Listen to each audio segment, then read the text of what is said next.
friends, and welcome to my kitchen.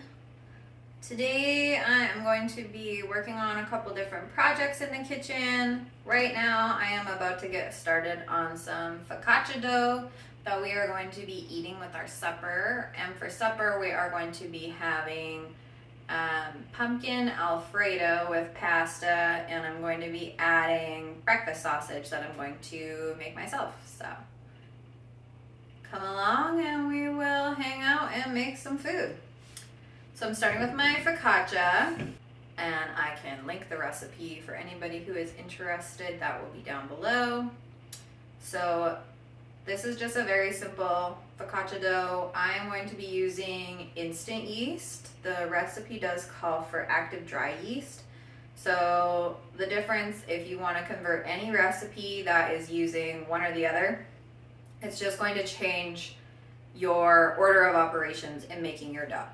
So the recipe that I'm looking at calls for active dry yeast. And in that instance, what you're gonna do is mix your yeast with your liquid and some sugar for the yeast to eat. And then you're gonna let that activate and get foamy in your bowl before you add your dry ingredients. We are going to be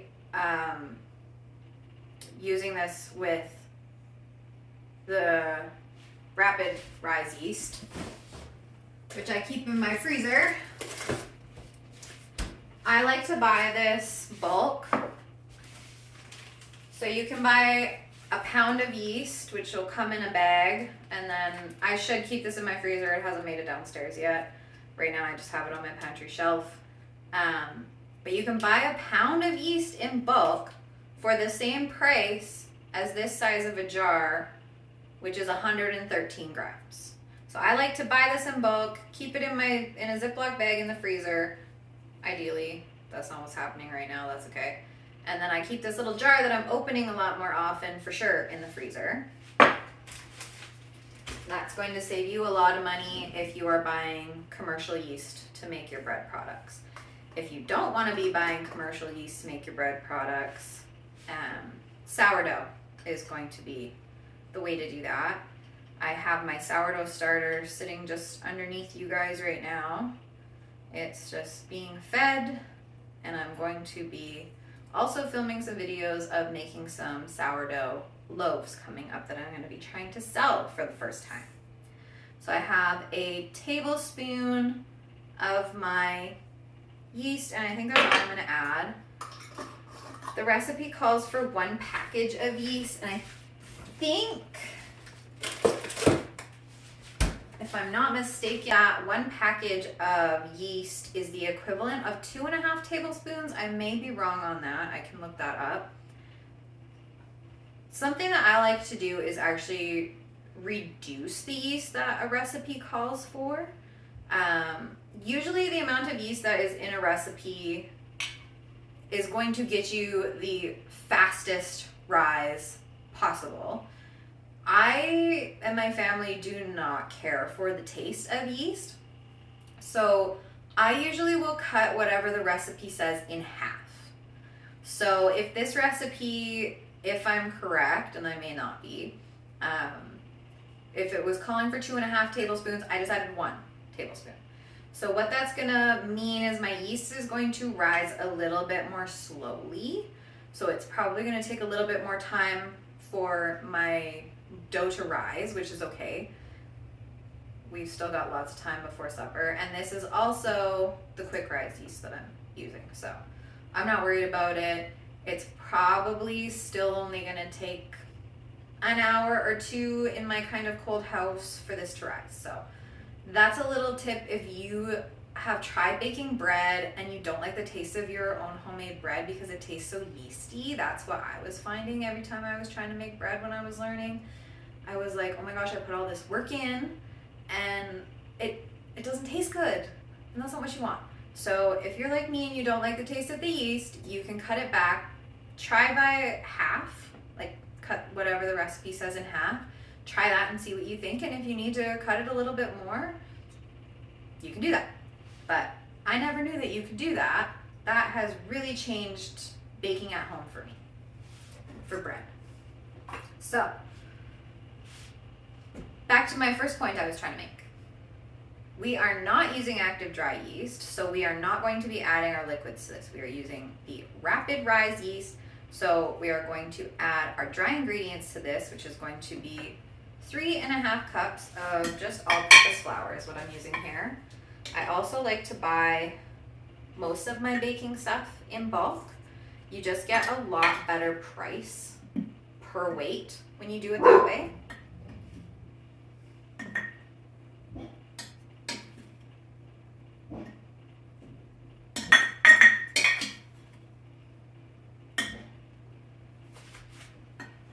And I'm gonna have to go get more flour from my stash downstairs, which I am not going to show you because downstairs is a disaster right now. All right, we're back with a full jar of flour. I just left out the last bit of my measurement that I needed. So again, we have 3.5 cups of all-purpose flour. Now I'm going to add my salt. It says I need 2 teaspoons of flaky salt. There are 4 teaspoons in a tablespoon, so I'm gonna use half a tablespoon.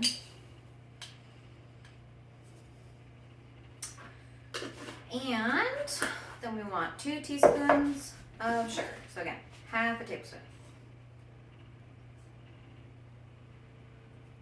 I'm just gonna mix this all up.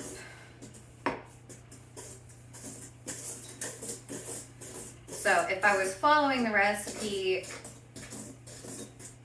the way that it is written and using active dry yeast instead of the rapid yeast, this is not the way that I would be doing it. So just so you know, if you go to the recipe that I linked and you're like, that's not what she did, it's not, you're right. So here I have 1 1/3 cup of warm water. So this is just warm out of my tap. I'm gonna add that. And then I'm going to add a 1/4 cup of extra virgin olive oil. And then I'm going to get this mixing up in my mixer. Get it kneaded together. And then I'm just going to let it sit on my counter covered with, I like to use plastic shower caps to cover my bowls of bread dough. And then I just throw them in my washing machine and reuse them. So now I'm just gonna turn my mixer on, and this needs to knead for 5 minutes before we get it rising.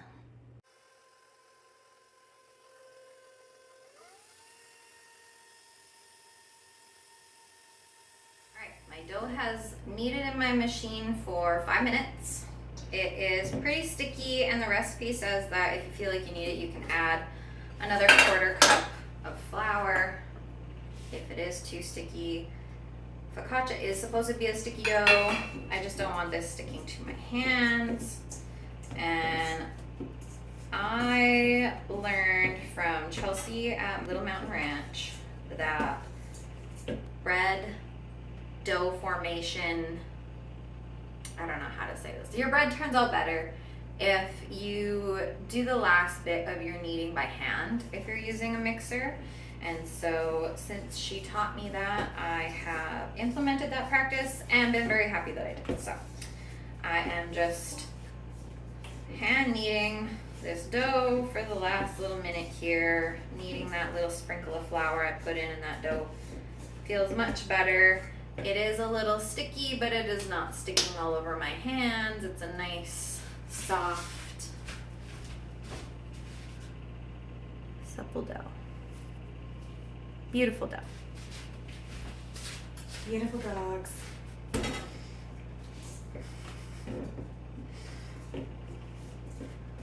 And now I'm going to put a little bit of olive oil in my bowl. I like to just use the same bowl and save on dishes, and then I'm also going to be using this same bowl after I baked my loaf tonight, my focaccia bread. I guess it's not a loaf. What would you call it? A chunk of bread? Once I get my focaccia loaf all baked up tonight, I am going to be reusing this bowl to make some sourdough in. And I will bring you along with me for that too, but I think I'm going to make that a separate video. So I'm just putting a little drizzle of oil on my bowl here. And then I'm gonna put the top of my dough down into that oil and spin it around so it gets a little oil coating. Then I'm gonna flip it over and use my hand to just make sure that that whole little lump of dough is covered. And I'm gonna wash my hands. All right, clean hands. That's our little slimy dough. And then I'm just going to use a hairnet that's clean, or not a hairnet. I'm always probably gonna call it a hairnet. I apologize in advance. A shower cap that is clean out of the washing machine. Cover that up, and then I'm also gonna cover this with a towel just to keep it a little bit more insulated because I do keep my house pretty cold. We live in the north and it is winter time here. If you wanna speed up the rise on your dough, you can use your oven. If you have a proof setting, that's what you would want to use. Or if you have an oven light, you can use that to just give it a little bit more warmth, keep this in your oven.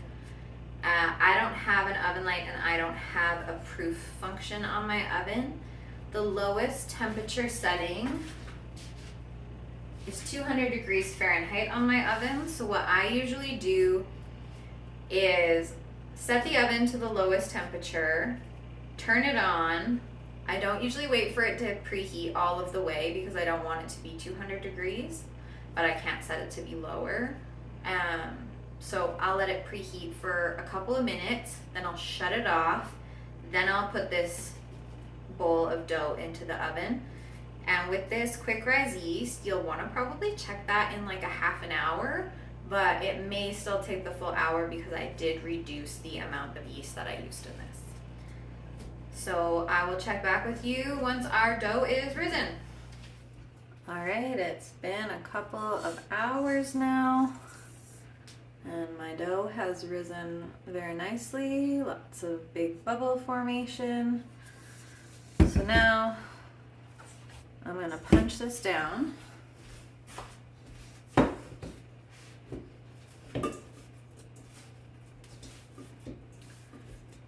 then, I'm gonna oil my dish that I'm gonna be baking it in. Just a little bit of olive oil.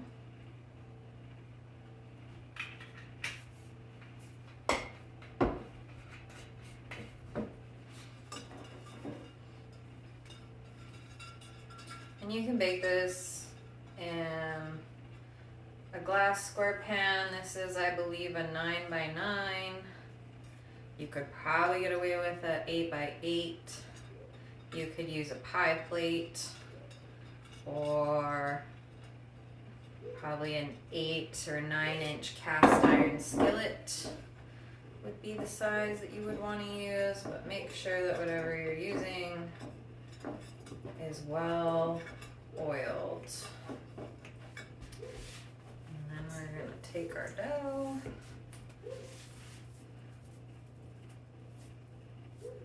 which is very, very nice.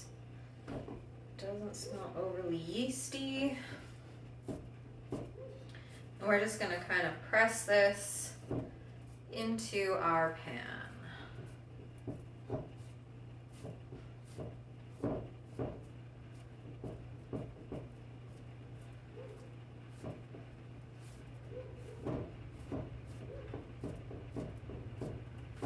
And then I believe we're gonna let this rise again.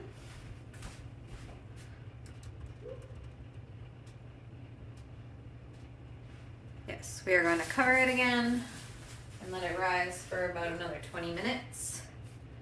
And then I'll meet you back here and we'll finish this off. And actually, in the meantime, so I am going to make some quick brownies while our focaccia dough does its second rise. I like to make convenient, just dry mixes at home. Oh, I guess I'm gonna need a bowl. Okay, so I made this brownie mix. It's enough for this batch of brownies. And then what I do is I just write the instructions on a little post-it and put that on one of the jars, and then that will be the last jar that I use. So that every time I make this, I just pull out my little post-it and follow the instructions on there. Okay, so I'm going to get half of a cup of butter in the microwave to melt. But sometimes I will use butter, sometimes I will use coconut oil, sometimes I will use lard. It just depends on what I can get at a better price, and right now butter is a better price, so that's what we're going to use. I don't usually cook with canola oil, but you could use that too, and then you wouldn't have to melt anything. But I'm going to be using a half a cup of just good old salted butter from the co-op. I always use salted butter for everything. Okay, so here we go. With my pre-made brownie mix jar, my instructions tell me I want to add half of a cup of melted butter to 1 cup of sugar. I'm going to mix that really well.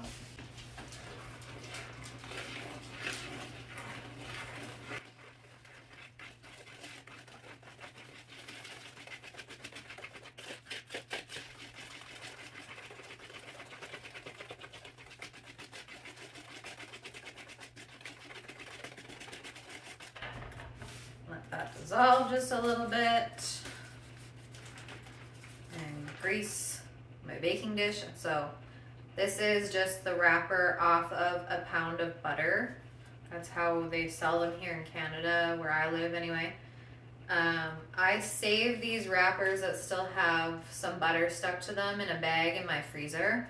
And then I use these to just grease baking dishes before I use them. So that's what I'm going to do here. It saves some money, as well as I feel like this is a lot nicer way to apply that rather than using my actual fingers. I can just use this. And I put what I didn't use back in the freezer. So to our butter and sugar, I'm going to add 2 eggs.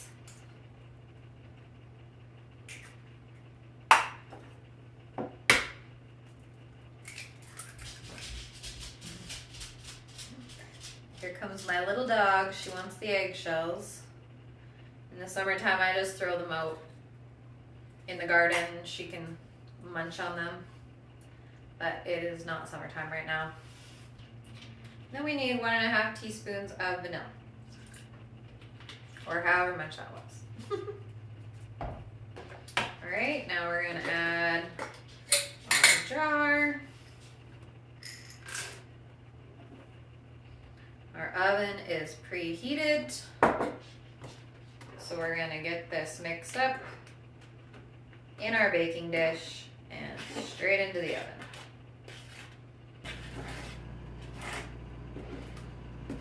And you don't want to overmix your brownie batter, but you do want to make sure that there's not any dry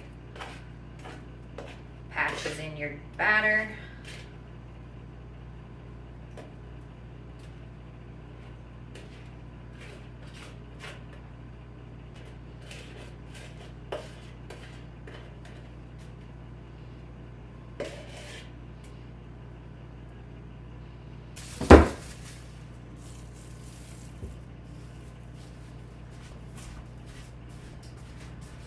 I did not fully read my recipe last time, and I must have halved this recipe the last time to bake it in the smaller pan.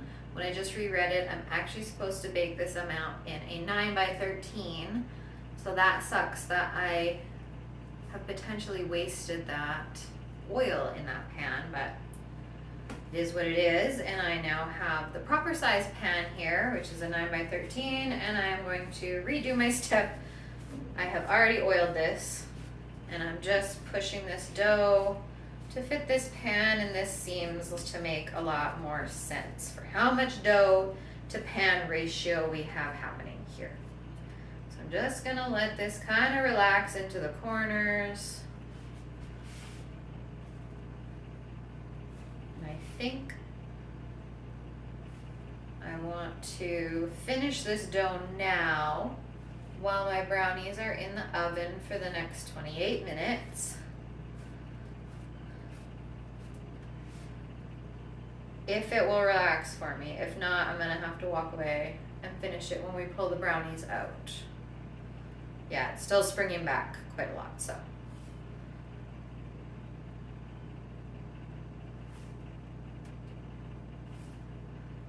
Lots of nice bubbles forming. Here, I'm gonna show you. See those big bubbles in there? Oh, don't lose my dough. Lots of bubbles.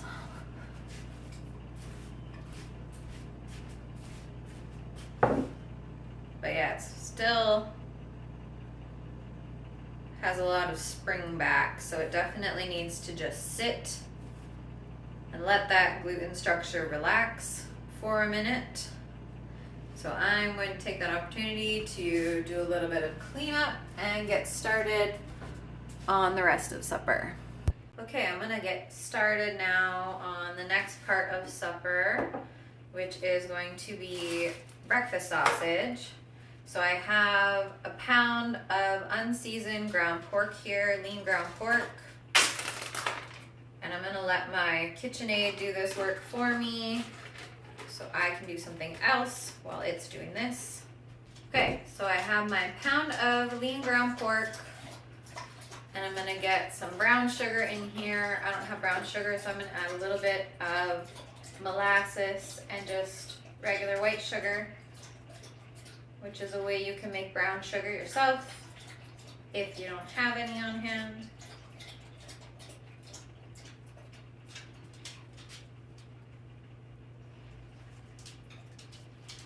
So just a little squidge of molasses. And then it said 1 tablespoon. So I'm gonna do just a little less than a tablespoon of that white sugar. That molasses makes up the rest of that tablespoon, if that makes sense. Now I'm gonna add some salt. 3/4 of a teaspoon of salt is what it's called for. I have a pretty large flake salt, so I'm gonna add a little bit more than that. 1/2 teaspoon of pepper. I don't have any ground, so just bear with me a second. Okay, and then we want 1/4 teaspoon of dried thyme. I'm not gonna be measuring any of these. Just gonna measure with my heart.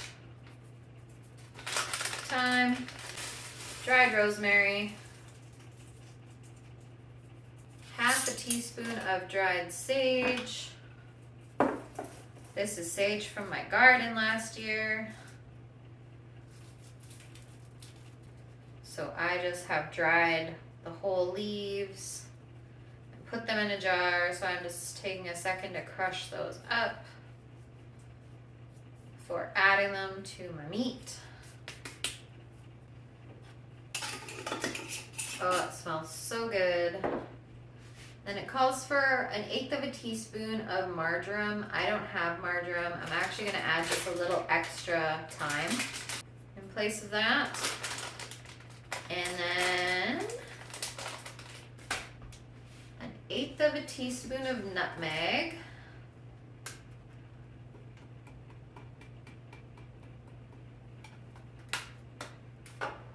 Pinch of cayenne pepper, and it calls for maple seasoning.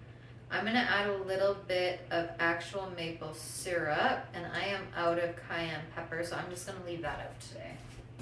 A little bit of maple syrup. This is from Matheson's Maple Farm in Ontario. And my neighbor gave me this for Christmas, which was very sweet of them. Just a little bit of that for flavor. And now I'm gonna set this up with my paddle attachment on my KitchenAid stand mixer and let it do a really good job of mixing this, and I don't even have to touch it with my bare hands, which is lovely. Okay, welcome back. This is my dog, Abernathy. She is a 14-year-old white boxer mix, and she is the boss of the house, so if she says I have to go do something, then I'm gonna have to go do it. So, where we left off, we have our now breakfast sausage mixed up. I am going to chop up an onion and some garlic while my pan heats on the stove. Over here. And I also got some pasta cooking in my Instant Pot.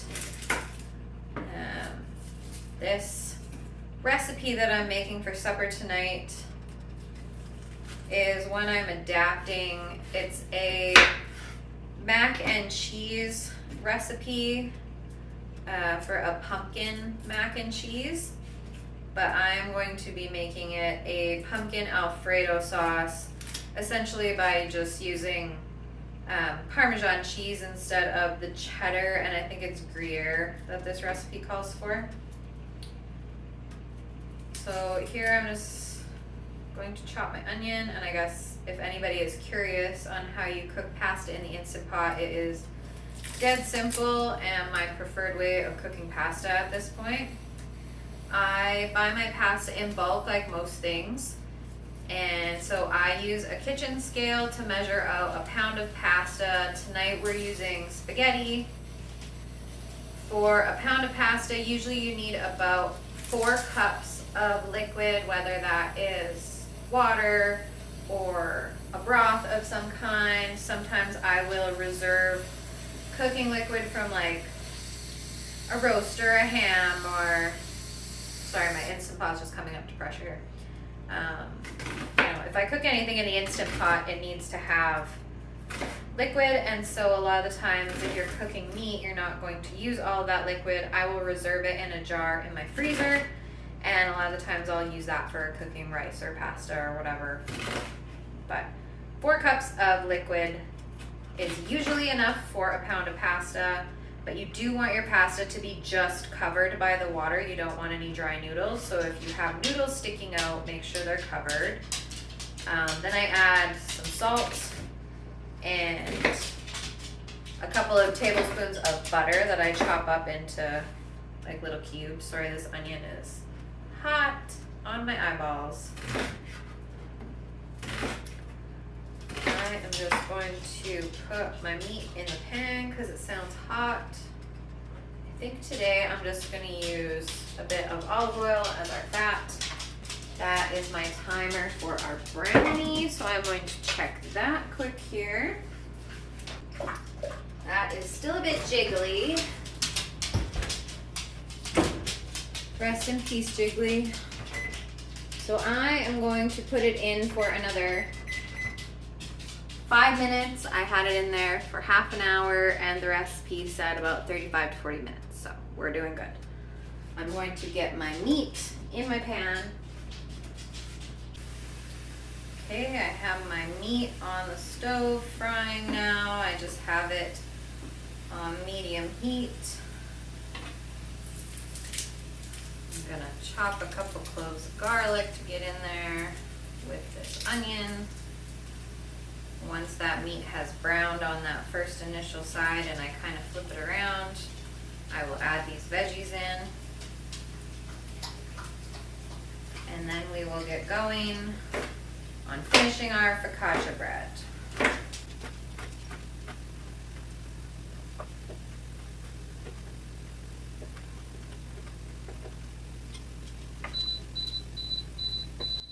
that's our pasta. So what I'm gonna do now is grab a towel and do a manual pressure release. Let the steam out of this pressure cooker.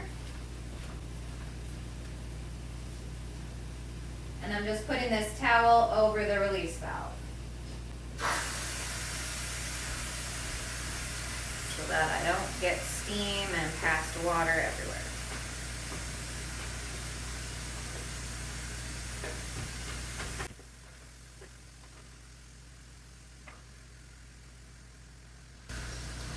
I have about a minute left on the brownie. So I'm going to grab out my cooling rack and get it set up.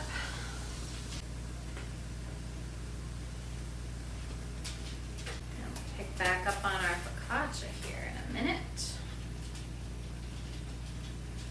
Yeah, that dough has relaxed nicely. It is not just springing back on itself anymore.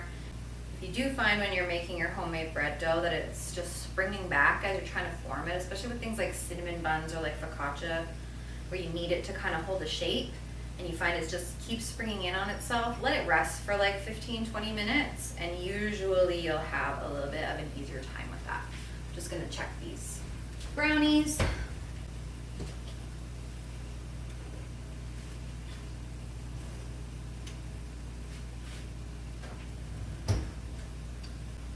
All right, we don't have any more jiggle. Just gonna grab a toothpick.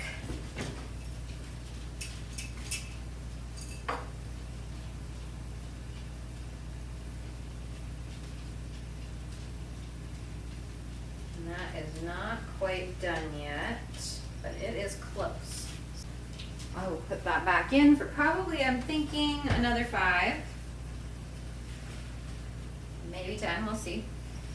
My pork is not quite browned yet. Okay. So, now I want to put a little bit more olive oil on this focaccia dough. Not a lot. Just a little, and just spread that out over the top so that everything is nice and coated.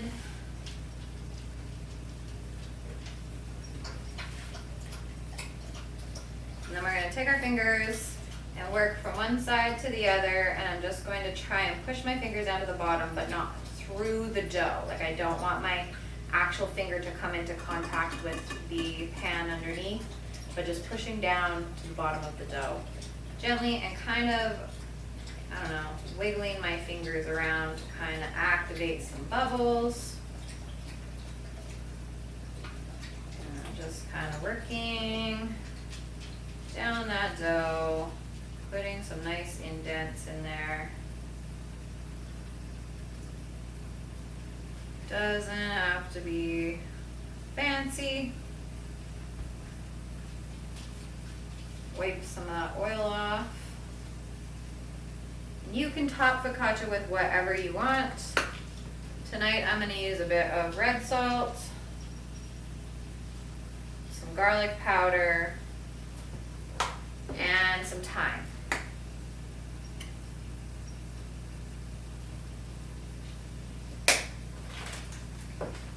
But you could put anything on here. You could put fresh vegetables, any kind of fresh dried herb, anything you want.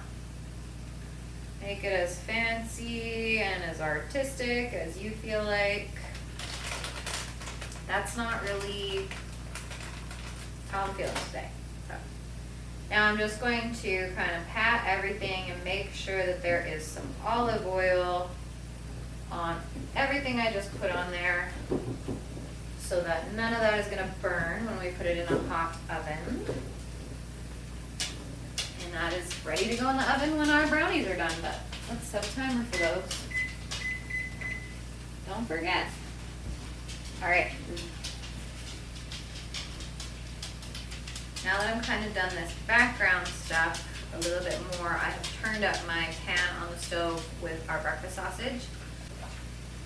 I don't usually like to have the heat turned up while I'm doing other things. I don't want to burn my supper. But now that other things in the kitchen have kind of calmed down a little bit, I can focus a little more on the breakfast sausage, so I have turned that up. It's not quite brown yet. I am just going to give our noodles a stir over at the Instant Pot. Take a little peek at this brownie.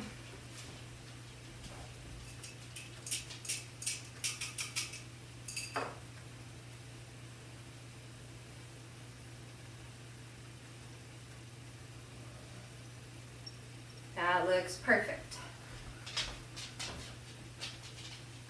I don't know if you can tell, but there are a few little damp crumbs still sticking to my toothpick. It's exactly how you want a brownie done. You don't want your toothpick to come out quite clean, or it will probably be overdone by the time it cools and sets. So I'm going to set this over on my cooling rack. But that's our special brownie. And so my meat is browning and has been flipped, and I've broken up all the big pieces. I have my onion in my pan, and I add a little bit of salt to that and kind of stirred it around in the grease, and I'm letting that cook. And we're gonna get our Parmesan cheese shredded. So I also like to buy my Parmesan cheese in bulk. You get a much better price, especially at Costco. And it's the actual Parmesan cheese from Italy with the rind. And you can save this rind. I just put it in a Ziploc bag in my freezer. And it's really nice to add flavor to like pasta sauces, bolognese, things like that.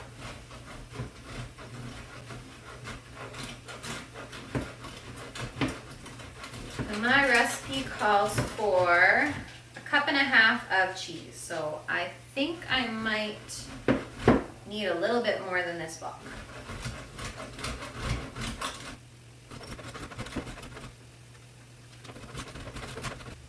No, I think that was just enough.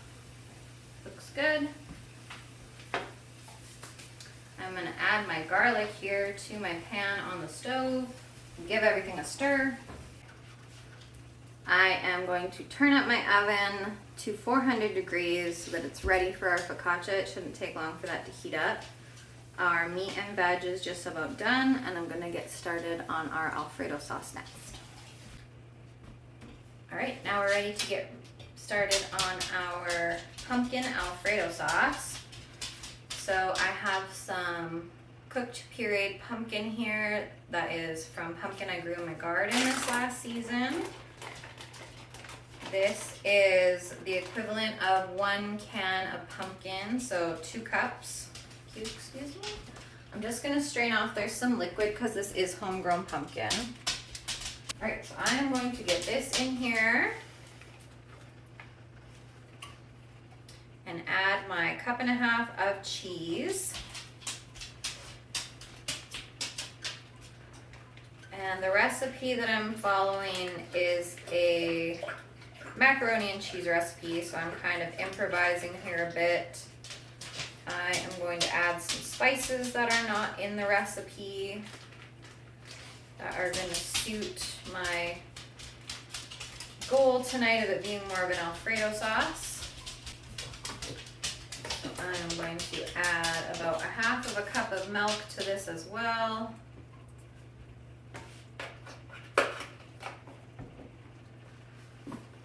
Little touch of red salt, little bit of garlic. Wow, more than a little bit of garlic. A little bit of thyme, probably a teaspoon or so, and 1 little bit of a sage leaf that I'm going to crush up really well. And I think I'm actually going to add a little nutmeg to this. So yes, I am going to add just a little bit of nutmeg, which is not something you would put in an Alfredo sauce, but it's going to go really nice with that pumpkin. And now our cheese, and then this is ready to go back in the Instant Pot. And I am going to get this all mixed up, melt this cheese. I really like this recipe that it's kind of more of a 1-pot style, especially if you wanted to make it vegetarian and not add meat. And you don't have to make a roux separate, and it doesn't have any flour in it, so it just feels easier. I like it. And our oven is heated up, so I'm gonna put this focaccia in there for 20 minutes. All right, so here is the focaccia all baked up, and our brownie. And this is what supper ended up looking like. We have our pumpkin pasta Alfredo with our breakfast sausage and our focaccia. This was so good. This is one of my favorite cozy meals.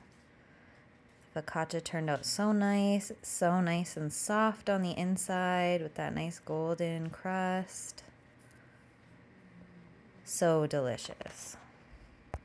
Thanks so much for watching, and I'll see you next time.